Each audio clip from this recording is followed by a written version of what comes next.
not just on track, but loads going on off track as well. If it's your first visit to a truck race meeting here at Brabham, welcome along to you. If you're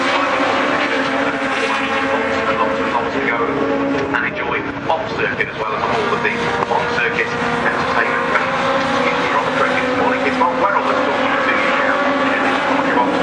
Delighted to say I've enjoyed the whole of this weekend. Alan Hine is alongside me. I'm the group as well, so we'll go that way for the day. Good morning.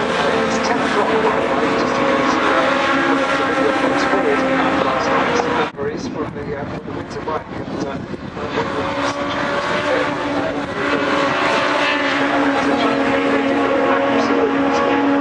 not only did they look good, but they did half race, and we saw 3 terrific races for them yesterday.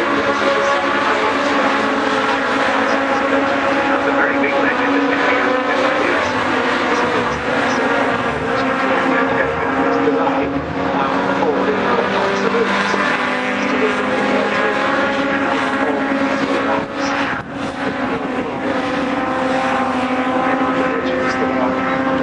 Just pressing on 7 cars up for Daly. There are no honours in being quickest or slowest in this qualifying session because, as you explained, Mark, we'll tell you exactly why this doesn't count towards the grid for the first of our Legends races today. The grid is determined by ballot, so you can back and look at their number.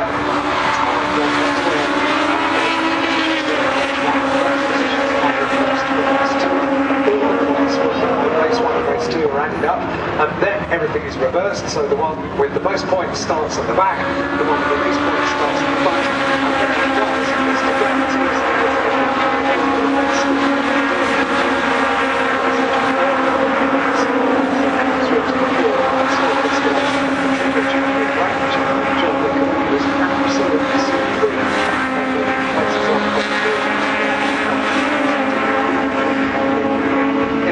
yesterday, and it took a huge haul of points as well to get day 1 underway. He did, yeah, absolutely. Finished on excellent at the podium yesterday, did John Mickle. He was 3rd in the first race, he was 2nd in the second race, and he won the 3rd race, so perfect day for him as far as he's concerned.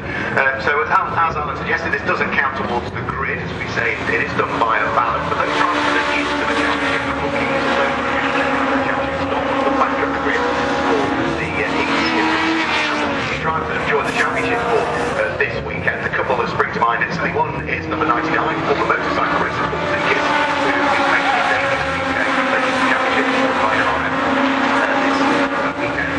So the to a busy day yesterday with the spins against the South and a few issues as well. So he's another driver, one of many, who are making their debut in the championship. Plenty of familiar names though. One of those is right at the top of the lines at the moment. This is Robert King, who had a difficult start to the day yesterday. He was fantastic in the final race. Alan Wayne finished 2nd to a treble champion, John Mickle. But the first 2 races, Heat 1 and Heat 2, he retired in exactly the same spot in both of those races. Yeah, let's in fact have a look at some of the real winners and losers of yesterday. John Mickle, as we said, finished on every step of the podium. Stephen White finished the final on the 3rd step of the podium. Brilliant day. Won race 2 and had a huge pace to the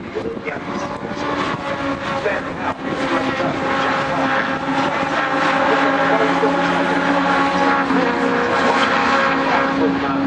the final. Now that's not great.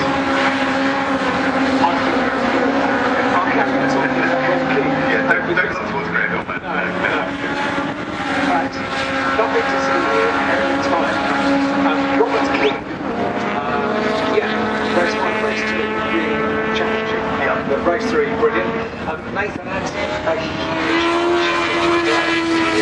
red flag in race number 1. It was at 90 degrees to the track on the outside of the front row of the grid is tumbling down through the order, but it is going to be Colin Wells that leads up towards Paddock Bend for the first time. James Carr in 2nd position. Roger Lavender there with 3rd place, and poor old Ollie Taylor, who, when the lights went down, just didn't get the car on the line. There's something like 7th position by the look of things as they head up towards Druids for the first time. Colin Wells was having a great fight yesterday with Ollie Taylor, but Ollie Taylor has got work to do in this one now as he is turning his way and trying to pick off Paul Travers by the look of things. Gets on the brakes, leaps over the curbs at Graham Hill Bend, is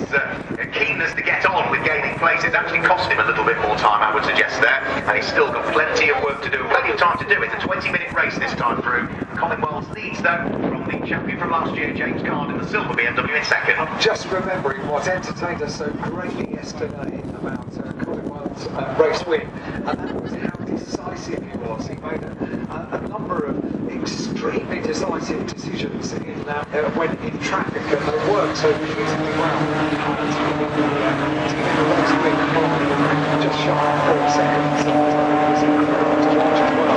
And a huge confidence in place. He needs to make up these places early on. Yeah, he's got a couple of places there. He's managed to get himself past Paul Travers and also past Lee Frost on that lap. As Paul Travers and Lee Frost go side by side on some of these Gilbert. Yeah, probably do a combination of factors. I think then he was supposed to react, and then Lee, when he did their way out of pit lane, the front row of the grid. Row 1, 65 Mark Willis, 43 runner-up from last year's championship, Lee Wood. Second row of the grid, 12 Bill Tompkins and 74 Paul Walter. Third row of the grid, 99 Tom Hall, 82 Paul Jones. Fourth row of the grid, 27 Mel Collins and 20 Charlie Reaver. On the fifth row of the grid, 69 Pete Rogers and 50 Jack Dixon. Sixth row of the grid, 44 and 77 John Shorter and Chris Land. Seventh row, 4 White and 21 Dean Tompkins. That's the grid. They've made their way out of the pit lane.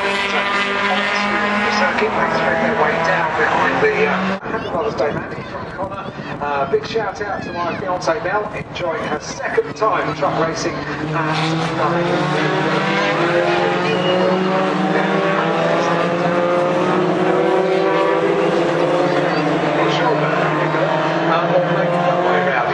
that's from Nicola and Robert. Hi from a Brands Hatch. Yeah, first time Brands Hatch rookie here with Honey Shake celebrating their anniversary and loving it. And Happy Mother's Day comes from, it doesn't say who. It doesn't say who. We don't have a name, but we do have a link on this track. There we go. That's it for Twitter for now. The trucks are making their way up towards the left-hander at Surtees. Way up towards Paddington when Lee Wood just gets his nose ahead of Mark Willis. Mark Willis just briefly dabbing the brakes, locking him up. Charlie Wilbur Rees will start the race.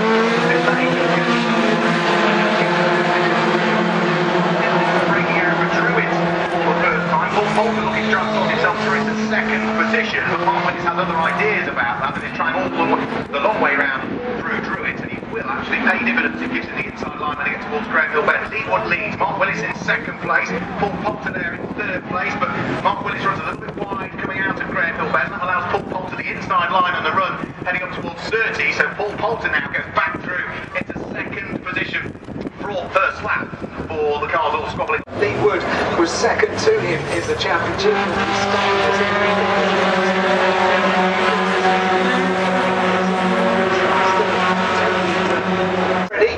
Doing a grand job, and Lee Wood was second to him in the championship.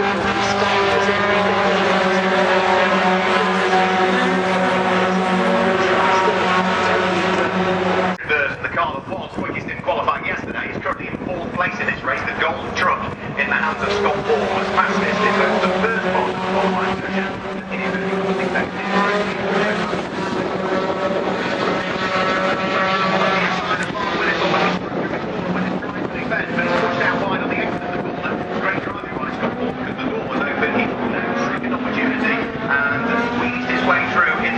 Places. He will now set his sights about the number 74 truck in the hands of Paul Poulter as they propel themselves down the Cooper Straight, and the gold number 99 machine in the hands of Scott Bourne, having gained one place, is now hot on the heels of the silver machine of Paul Poulter. It's still Lee Wood, number 43, that leads on conclusion of the third lap of the race, but the fight is on for second and third place. Paul Poulter hanging on to it for the moment. He was so quick yesterday in qualifying, wasn't he? And he's showing that pace again today. Clearly that truck is beautifully set up, and he's driving well as well. Superb work from Scott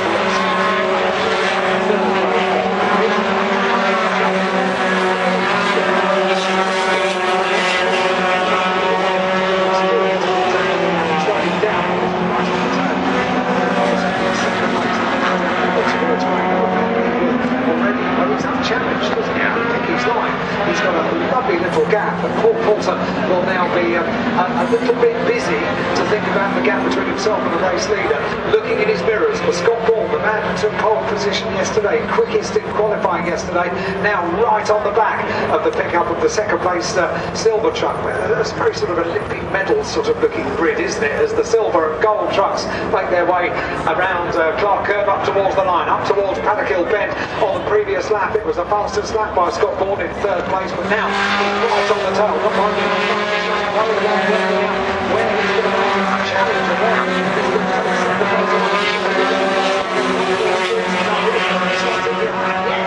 Go side by side on the exit of Drew, on the inside line of the curve line.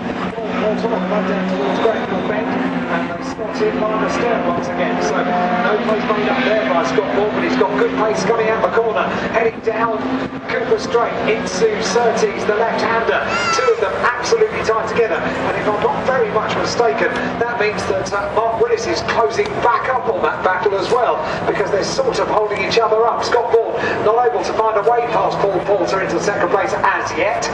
Lee Wood, meanwhile, continues to consolidate his lead, doesn't he? The gap is now 2.1 seconds over Paul Poulter, Scott Ball and Mark Willis in fourth.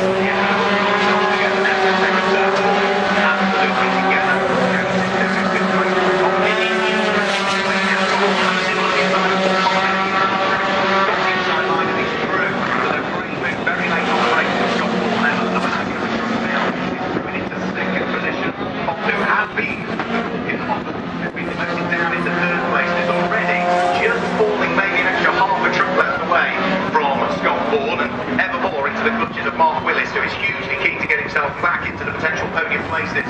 Mark Willis, who finished as the driver who was third in the championship last year. Over the start-finish line they come, though. This is now 6 laps about to be completed by Lee Wood. Through he goes. He had a 2.1 second advantage at the start of this lap, a 20-lap race. And it's now gone down further to 1.2 seconds.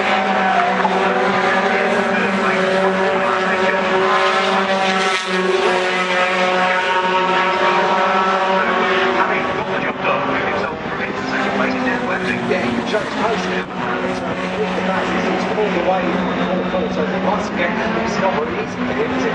It's all about the mirrors, because now he's got Mark Willis right on his tail as they go through Surtees, through the left-hand of Surtees.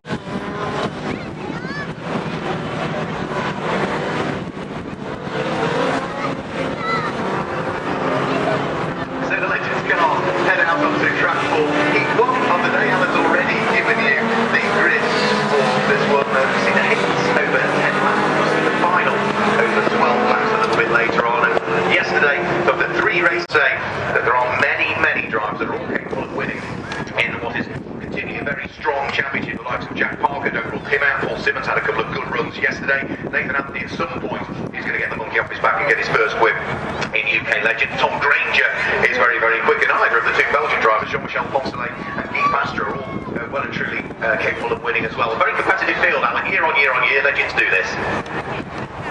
Absolutely fantastic race. Paddock-Hill Bend didn't quite work. Ricky Leggett leads. Gary Whiteleg there in second place. Gibson is right with fourth position as they are safely through Paddock-Hill Bend. They're all safely round through Druitt and starting to head downhill towards Graham Hill Bend for the first time. The white and black car of Ricky Leggett out front and leading the race. The red car of Gary Whiteleg there in second position. Then it's Will Gibson in third, Robert King in fourth, Sean Smith in fifth place, and completing the top 6 is Stephen Whiteleg. One of those Simkis. Oh, he did make it out, right. So spinning at the exit of Graham Hill Bend, he gets it going, facing the right way, and now gets going, but he's got an awful lot of tarmac to make up before he attaches himself to the rear of the field. Meanwhile, everybody else getting through neatly and tidily on lap number 1. They're going to go side by side for the lead of the race, and taking the wide line going in is Gary Whiteleg, and 3 abreast as they go into Paddock-Hill Bend. They all have a good sort out. And this is what the early laps are really going to be like as we go through the field. They've got those places with early couple of laps. It's the time that you have to make the most of it to take the position to win. And a plenty of very good drivers with starters midfield and beyond today in the early couple of laps. And one of those that we always look to to is John Mickle in the orange machine, who hasn't made up as many places on these opening laps as we might imagine. Number 4 is right the way down the order still, isn't he? He is. He completed the first lap of the race in 12th position. Will Gibson goes through to the lead of the race. Robert King's all over the grass heading up towards McLaren, but it's Will Gibson who was so late on the brakes last time heading up towards Paddock Bend and went side by side with Ricky Leggett. He's just managed to squeeze his way through and ahead for the moment. So Will Gibson, number 57, is going to lead the charge this time. He's got Ricky Leggett right behind him. Jinking out from behind the slipstream goes car number 66, which is Stephen Whiteleg. He was in 3rd position. He's going to go around the outside of Ricky Leggett and take up 2nd place.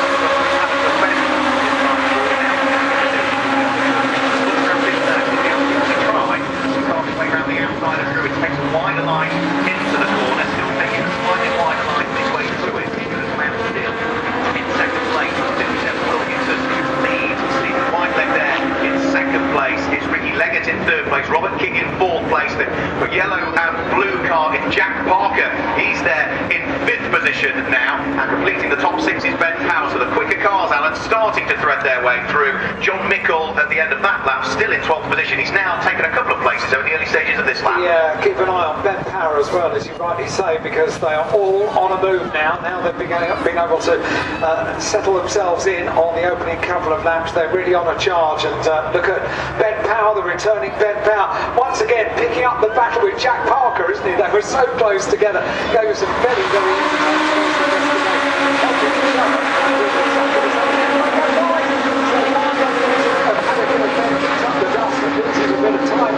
on the run out of Paddock Bend, so that hasn't gone awfully well, but we can pick up the story where we left off from yesterday.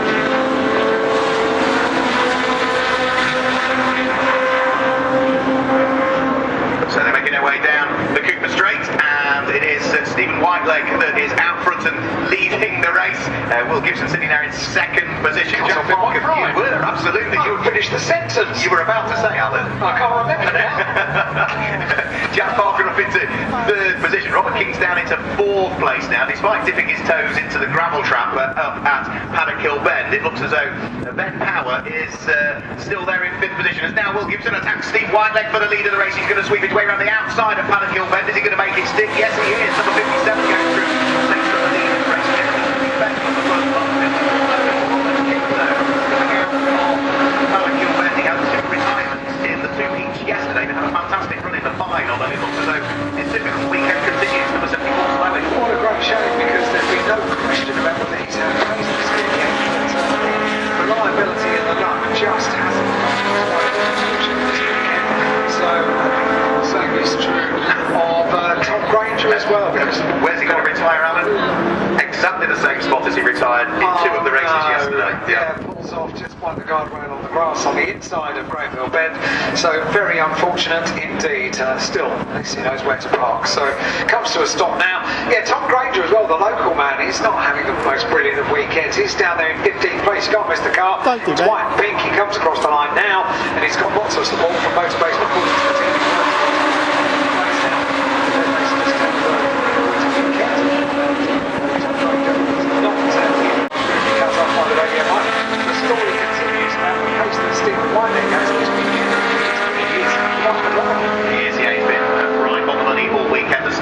Now inside the top 6 is also the reigning champion. The orange number 4 car in the hands of John Mickle gets himself inside the top 6. Over the start-finish line now come. This is lap number 6 of the 10 that's about to be completed. But drafting the race leader is Jack Parker. So over the start-finish line they go. Steve Whiteleg leads, Jack Parker 2nd. We've still got Will Gibson there in 3rd place, but he's now got Ben Power, the race leader. Behind him, Ben Power is the new machine. Now the lead factor alongside him.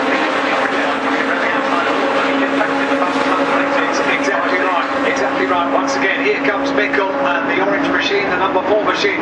Took a couple of laps in order to work out just how easy it was going to be to make the places up, but Mickle has done it, and he's up into 6th place, and as you say, posting the fastest lap of the race on that last lap, 55.672 for the 3-time champion, former world champion, in 6th place, car number 4.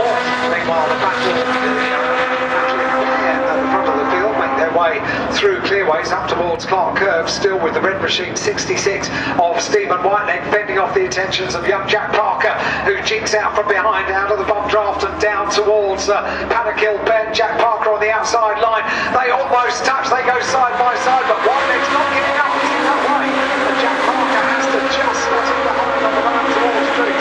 Great racing for the pair of them. This is allowing maybe Gibson, Carr, Faster and Pickle to close up a little and then become a 7-car train heading down towards the left-hander at Graham Hill Bend. And the top two are battling it out for the lead of the race, with Stephen Whiteleg leading, but only just from Jack Parker. Yeah, Will Gibson was much rather that time through. He lost 3 places coming out of Paddock Hill Bend, through when Ben Power, through when the blue car of Keith Bastra, and through when the 3-time champion and twice former world champion John Mickle. So Will Gibson started the lap in 3rd, he's going to finish down in 6th position. They're about to complete lap number 8 now as they come over the start-finish line. Steve Whiteleg still continuing to lead the race again. He's being bump drafted by the number 13 car of Jack Parker over the start-finish line. They go from being nose to tail to being side by side on the run towards Paddock Hill Bend, but again, coming out of the corner,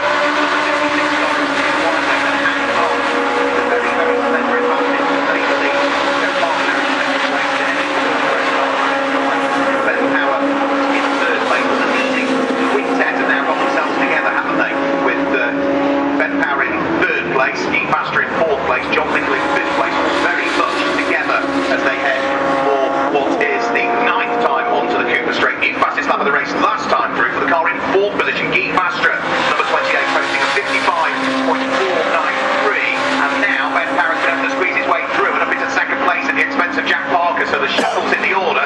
Steve Whiteleg still leads as they head onto this, the final lap of the race. Who is going to finish in the other podium places at this stage? Last lap one goes out for them, and it is Steve Whiteleg that leads. Ben Power being bump drafted again by Jack Parker up towards the braking area for Paddock Hill Bend. 1 lap to go, Alan. Yeah, absolutely fantastic battle. The top 5 are showing their class now. They've broken away, and on the final lap they all head up towards Druid. Still, Stephen Whiteleg has the advantage. Do you want to be leading this track as you go into the second half of the lap, or do you want to be in 2nd or 3rd place to make the most of the advantage? 2nd, says Peter Morton, a former champion. He would know, and at the moment that puts the advantage the way of Ben Power. Look at Jack Parker as well. He's there in 3rd, maybe a little ragged over the grass coming out of Graham Hill Bend. That's dropped him back in 3rd